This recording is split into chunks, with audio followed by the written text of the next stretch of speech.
Alors, le gouvernement avait annoncé, en début d'année, qu'il y allait avoir cette année encore, en 2013, une nouvelle réforme des retraites qui était destinée à faire face à une aggravation du déficit des caisses de retraite, qui était plus fort que ce qui était anticipé auparavant. Ce déficit courant qui doit atteindre, qui est prévu pour atteindre 20 milliards d'euros en 2020. Cette aggravation est due à la crise et aux politiques d'austérité qui sont menées et qui aggravent la récession, bloquent l'activité économique, freinent les rentrées de cotisations sociales, mais également aussi les rentrées de recettes fiscales. Et pourtant, malgré ce constat de la responsabilité de la crise et des politiques d'austérité, eh bien, ce qui nous est proposé par ce gouvernement, dans la suite de ce que faisait le gouvernement sous Sarkozy, c'est la continuation de ces politiques d'austérité. Donc on voit bien que déjà ça ne va pas dans le bon sens. Alors, le gouvernement, il a depuis le début prétendu qu'il allait faire une réforme équitable, et depuis qu'il le fait, il continue de prétendre qu'elle partage les efforts entre les salariés, entre les retraités et les entreprises. Bon. Donc ça, c'est quand même assez osé de sa part. Donc, concernant les retraités, quelles sont les mesures essentiellement? Bon, il y a une première mesure. Jusqu'à présent, les pensions des retraités sont revalorisées sur l'indice des prix. L'indice des prix augmente, les pensions sont revalorisées au 1er avril. Donc dans la réforme annoncée, ça ne sera plus revalorisé au 1er avril, au 1er octobre. Ce décalage de 6 mois, en réalité, ça va coûter 600 millions aux retraités. Il y a une deuxième mesure qui concerne les retraités, c'est que, pas tous les retraités, mais les parents de 3 enfants, ils touchent ce qu'on appelle une majoration de pension, qui correspond à 10% de leur pension, et cette majoration de pension n'était pas imposable jusqu'à présent, elle va devenir imposable dans la réforme. Voilà. Donc ça, l'an prochain, ça va peser sur les retraités pour 1,2 milliard. Donc 1,2 milliard plus 600 millions. Dès l'an prochain, les retraités ils vont être mis à contribution à hauteur de 1,8 milliard. Et plus, ça monte au fur et à mesure. Concernant les actifs et les entreprises, alors là, soi-disant c'est l'équité, puisque les deux, les salariés comme les entreprises, vont voir une hausse de leur cotisation vieillesse, donc 0,3 points de hausse de cotisation répartis sur les 4 années, de 2013 jusqu'en 2017. Bon.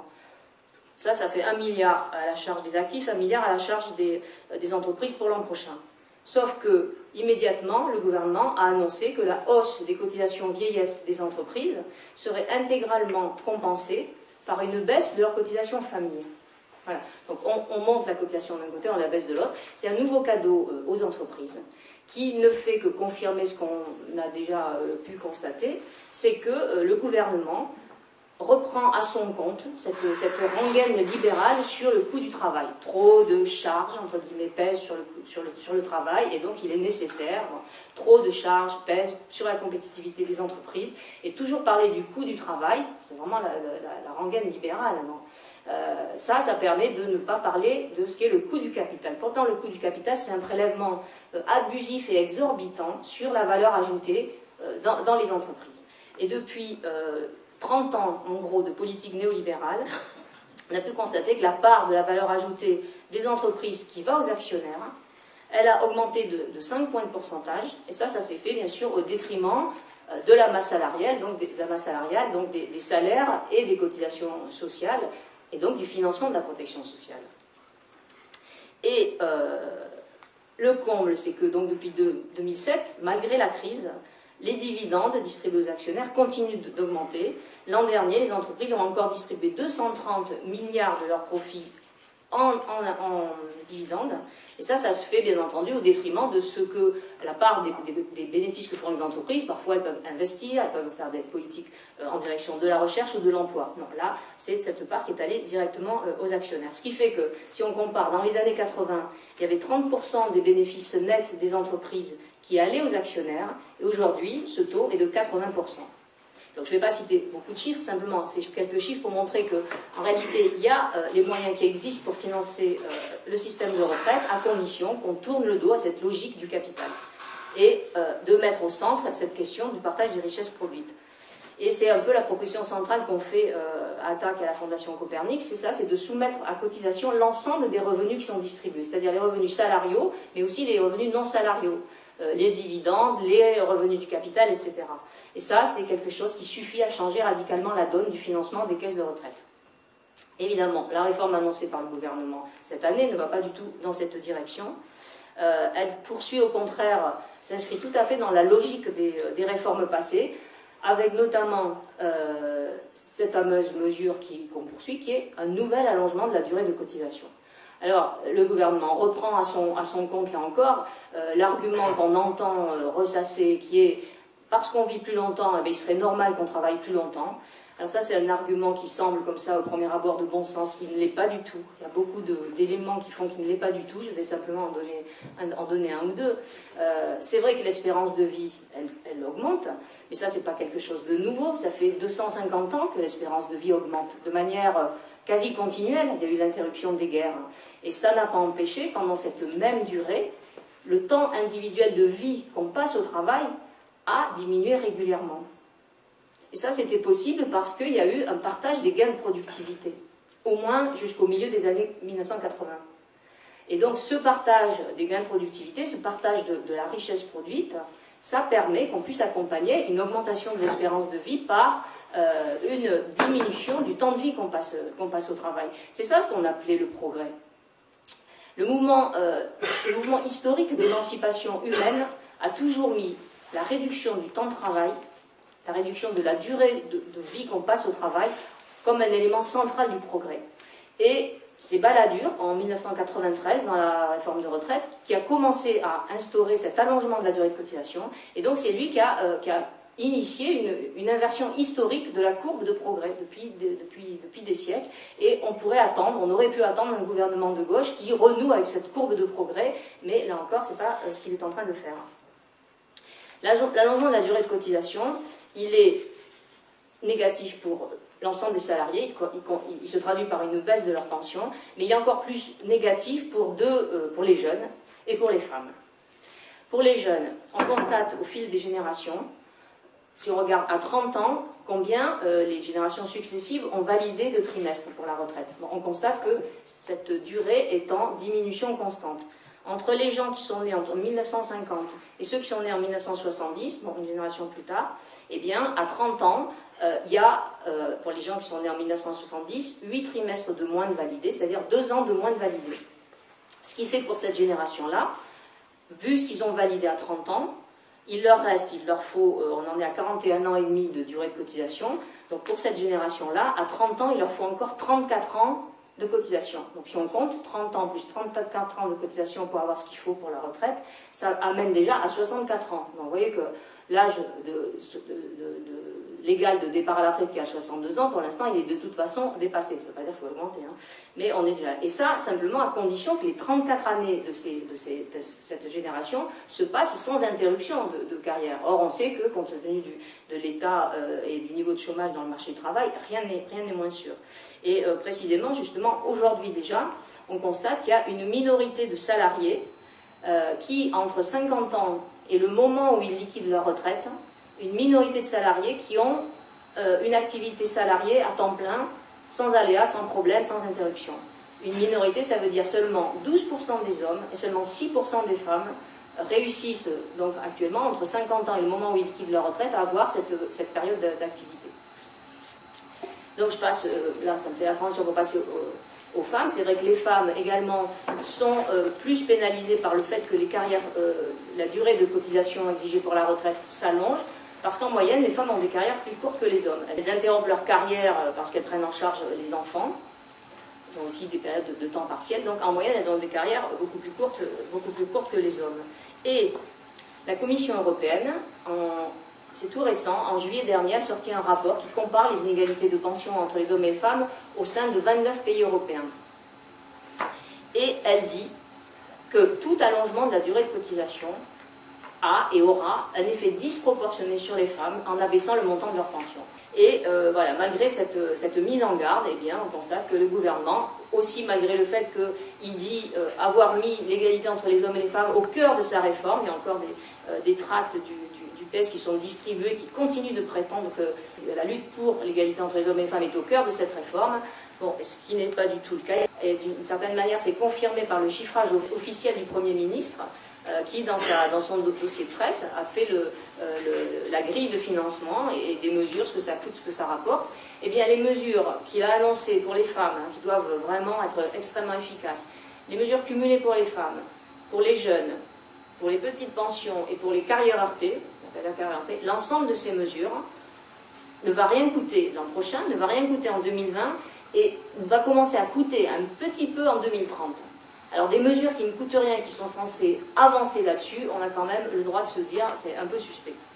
Alors je vais simplement rappeler que la retraite amplifie les inégalités professionnelles qui existent sur le marché du travail entre les hommes et les femmes. Juste un chiffre,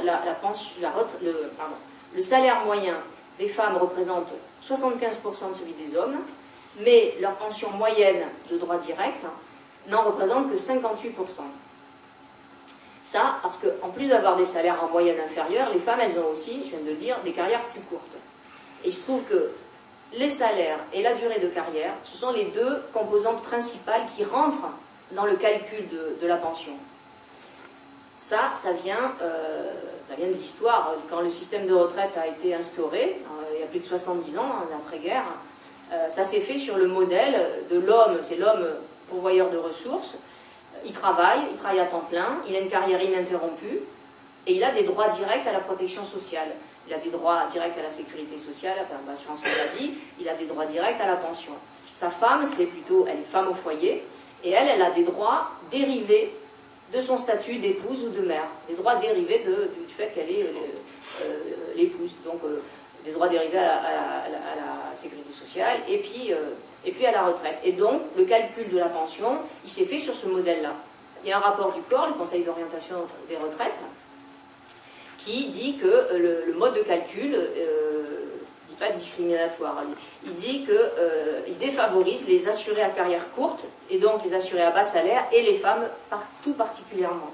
Donc ça c'est quand même le constat, ce mode de calcul est discriminatoire. Alors depuis l'après-guerre, c'est vrai qu'au fil du temps, les femmes rentraient sur le marché du travail et il y a des droits familiaux, des dispositifs familiaux qui ont été intégrés dans le système des retraites qui visent à compenser au moins un peu la pénalisation de la carrière des femmes, qui est due au fait qu'elles prennent en charge les enfants. C'est vrai que ces droits, ces dispositifs familiaux, ils réduisent un peu les écarts de pension. Mais ils agissent a posteriori pour compenser les inégalités, mais ils n'agissent pas en amont sur la source des inégalités. Et même c'est pire, parce qu'ils entretiennent ces inégalités, ils enferment les femmes dans le rôle de mère. Il y a certains dispositifs familiaux qui sont attribués, comme on dit, sous condition de cessation d'activité.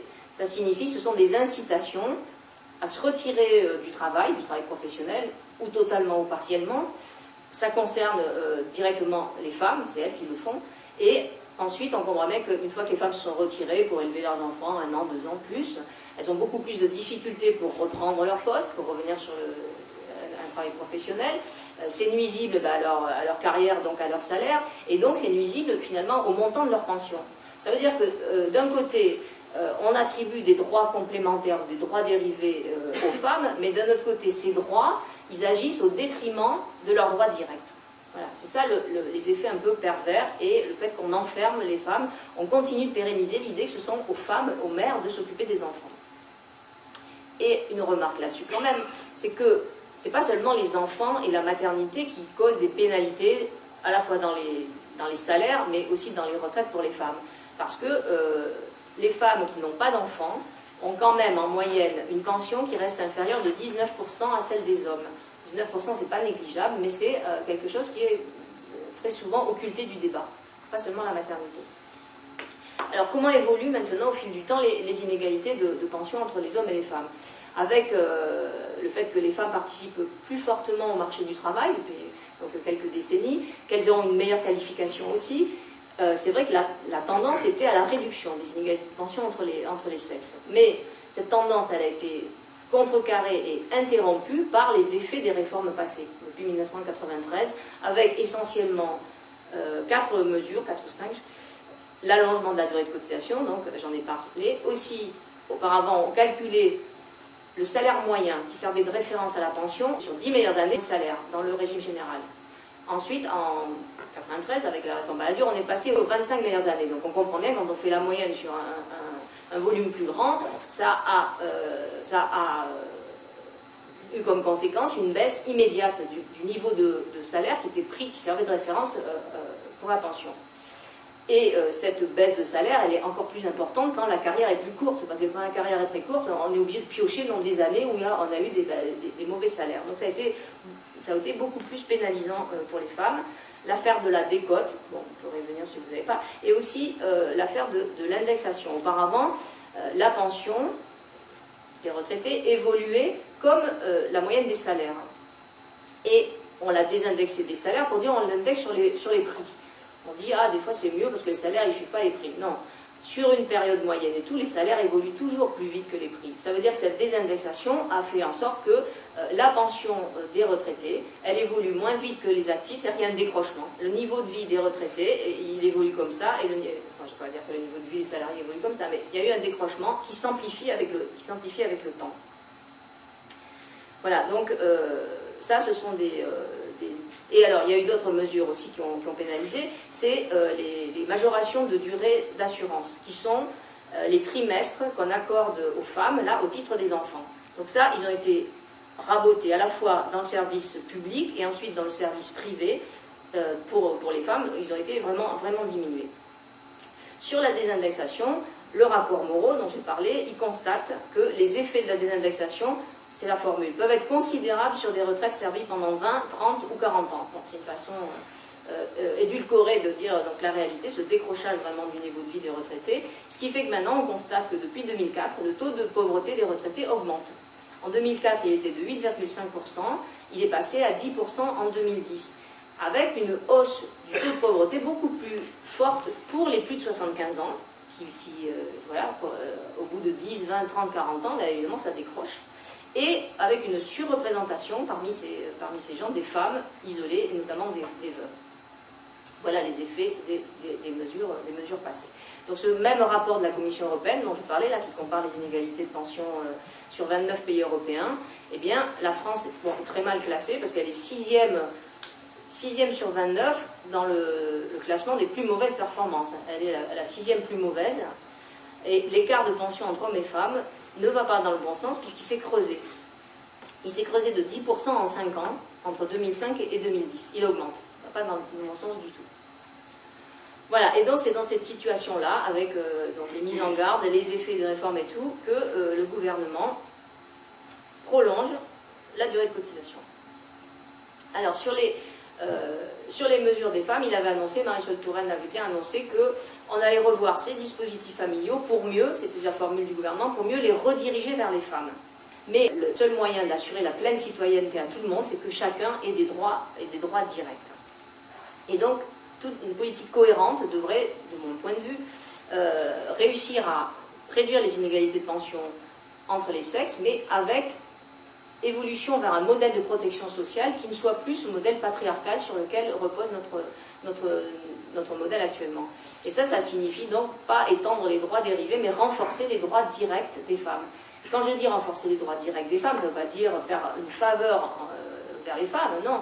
Ça veut dire, j'ai montré comment les mesures des réformes passées ont pénalisé plus fortement les femmes, elles ont pénalisé plus fortement les droits directs des femmes.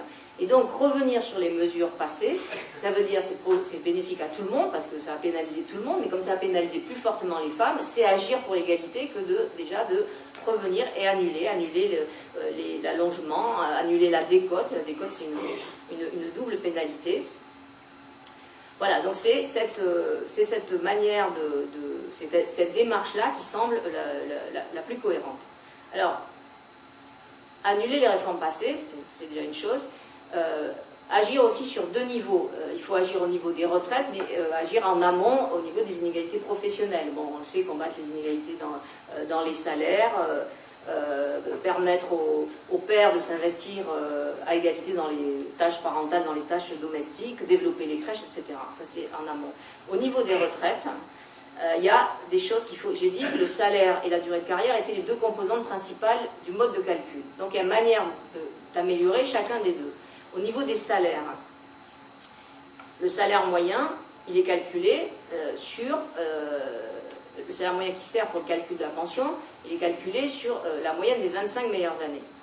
Au lieu de prendre, donc ça pénalise les carrières courtes, au lieu de prendre 25 meilleures années, de prendre, d'abord il faudrait revenir à 10, mais de prendre un nombre absolu d'années, ce qui serait très simple à faire, c'est de prendre un pourcentage de la carrière. Je m'explique. Je prends l'hypothèse favorable dans laquelle on revient aux 10 meilleures années. Si on demande une carrière de 40 ans aux salariés pour avoir la retraite à taux plein, les 10 meilleures années, c'est le quart. Eh bien, disons, on prend le quart de la carrière. Ça veut dire que, par exemple, une femme qui a seulement une demi-carrière de 20 ans, on va prendre sur les 5 ans son salaire moyen pour calculer sa pension. Donc ça ne pénalise pas les carrières courtes. C'est une mesure très simple et très juste qui serait un truc très facile pour améliorer le salaire pris en compte. Bon. Et pour finir, en troisième partie, je voudrais rappeler donc des moyens qui existent pour financer de manière durable les retraites. Donc j'ai abordé au début le fait que mettre à contribution, à cotisation, tous les revenus, les dividendes et les salaires.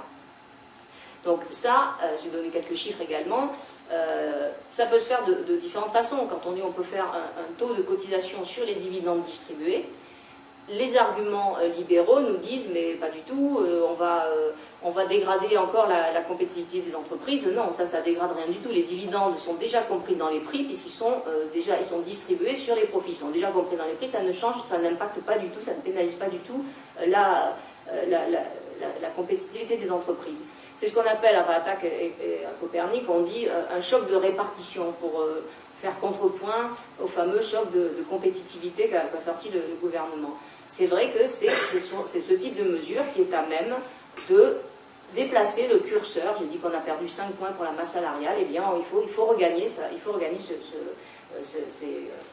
ces points perdus. Et donc là, c'est des montants qui sont tout à fait à même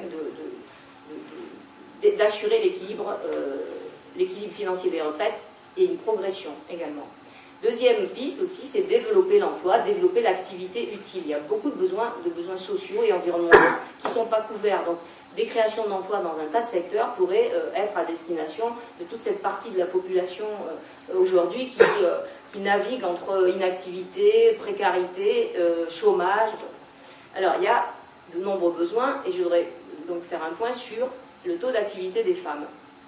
On sait, tous les rapports du Conseil d'orientation, que l'évolution fait qu'on a de plus en plus de retraités, de moins en moins d'actifs. Dans l'équilibre, dans l'équation financière des retraites, c'est vrai que le nombre d'actifs, l'effectif de la population active est important. C'est des gens qui produisent et qui cotisent. Bon.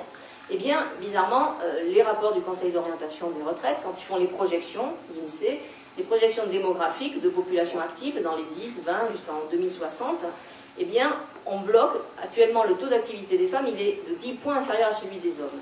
Les femmes entre 25 et 49 ans ont un taux d'activité de 84% et c'est 95% chez les hommes. Il y a 11 points d'écart de différence. Bon. Et bien bizarrement, dans les projections à venir, le corps fige ces 11 points. Il n'y a aucune évolution possible. C'est comme si on enterrait l'idée d'égalité entre les hommes et les femmes. Alors qu'il est tout à fait possible de faire des politiques pour que le taux d'activité des femmes rattrape celui des hommes. Ça ferait quelque chose comme 5% de la population active en plus. Toutes choses égales par ailleurs, chômage égal. Bon, donc, pour donner un exemple, si en 2012, si l'an dernier, on avait eu cette égalité des taux d'activité, eh bien, ça serait près de 9 milliards d'euros supplémentaires qui seraient rentrés dans les caisses de retraite. Et ça aurait permis de combler une grande part du déficit de l'an dernier, qui était de 13 milliards d'euros. Et ce scénario de rattrapage, bon, ça ne va pas se faire comme ça en 6 mois ou en 1 an, mais ça n'a rien d'utopique. Il y a de très nombreuses femmes qui souhaiteraient travailler professionnellement 100 ans, mais qui doivent y renoncer parce qu'à l'arrivée des enfants, elles manquent de solutions pour les garder. Il manque de crèches, c'est pas nouveau, on le sait en France. Donc, par exemple, un grand programme d'investissement pour construire des crèches, ça répondrait aux besoins sociaux, ça initierait un cercle vertueux, ça contribuerait à augmenter l'activité économique, mais intéressante, répondant aux besoins sociaux, mais il y a d'autres besoins sociaux autour de l'isolation des logements, etc. Il y a de nombreux besoins, nombreux potentiels de création d'emplois, donc de recettes de cotisations sociales, de recettes fiscales. On améliore le financement des retraites, mais on améliore aussi l'autonomie des femmes, on améliore l'égalité. Voilà, c'est vraiment un cercle vertueux, et ça fait partie développement de l'activité utile, deuxième grande piste pour financer les retraites. Voilà, je vais, pour conclure, dire que le choix qu'on fera pour un système de retraite, ça va indiquer dans quel sens on souhaite orienter la société. Est-ce qu'on veut un choix où on travaille toujours de plus en plus, ou on veut un choix de société dans lequel on offre plus de temps libre aux gens, à tous, à chacun, pour sa vie personnelle, pour s'investir dans la vie associative, dans la vie politique, etc. Et ce qui doit évoluer aussi, c'est en lien avec les finalités de ce qu'on produit, les priorités de ce qu'on se donne pour la production. C'est d'autant plus central aujourd'hui qu'il y a une crise écologique, qu'il y a une raréfaction des ressources naturelles et que cet aspect-là devient central. Et il n'est plus possible aujourd'hui de continuer à dire qu'on va améliorer simplement les retraites ou les protections sociales exclusivement en comptant sur l'augmentation de la production ou sur la croissance. Voilà. Et ça rend d'autant plus central cet enjeu qui est donc de meilleure répartition des richesses, mais également répartition, mais également une meilleure qualité de ce qu'on produit. Meilleure qualité au sens social, les conditions sociales de la production, mais au sens environnemental aussi. Voilà. Et ça nécessite, et c'est normal, c'est un enjeu de société, on doit tous pouvoir faire ces choix-là, c'est un débat démocratique, et en tout cas, il faudrait qu'on puisse imposer ça, parce que c'est bien autre chose que ce débat bâclé que veut nous imposer le Premier ministre Ayrault, en disant que dès le 7 octobre, ça va passer au Parlement et être voté. Voilà, c'est un peu le sens de tout ça, d'exiger un débat démocratique, de dire ce qu'on veut, que ce type de réunion et d'échange, je pense, a son importance. Voilà, je vous remercie.